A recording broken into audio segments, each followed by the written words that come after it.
Mirpur academy মাঠ বিকেলে রোদে রাজশাহী বিভাগের প্র্যাকটিস সেশন চলছে পুরোদমে। সামনে জাতীয় ক্রিকেট লিগের দ্বিতীয় রাউন্ডের লড়াই। মাঠে দেখা গেল রাজশাহীর নতুন অধিনায়ক নাজমুল হোসেন শান্তকে। জাতীয় দলের টেস্ট অধিনায়ক শান্ত এবার নামছেন ঘরোয়া মঞ্চে। এনসিএল এর দ্বিতীয় ম্যাচে রাজশাহীর নেতৃত্ব দেবেন তিনি। প্রথম ম্যাচে রাজশাহীর নেতৃত্বে ছিলেন সাব্বির হোসেন। শান্তর গায়ে রাজশাহী বিভাগের প্র্যাকটিস জার্সি, মুখে মনোযোগের ছাপ। মিরপুরে এসেই করেছেন ব্যাট হাতে টানা অনুশীলন।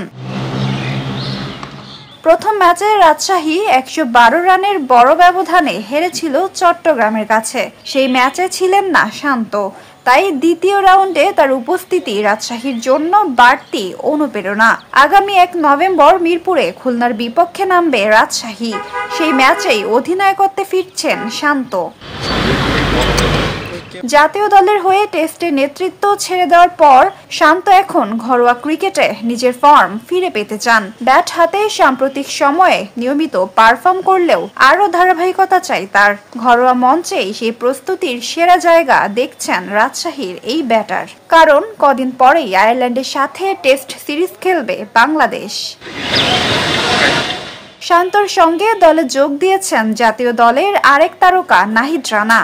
এই পেসারও আজ মিরপুরে রাজশাহীর প্র্যাকটিসে ছিলেন।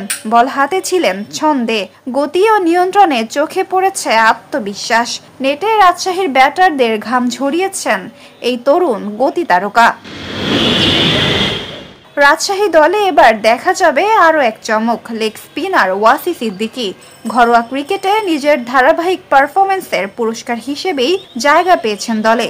মিরপুরের পিচে লেগ স্পিনারদের সাফল্যের ইতিহাস বিবেচনায় খুলনার বিপক্ষে তার খেলার সম্ভাবনাও বেশ জোরালো।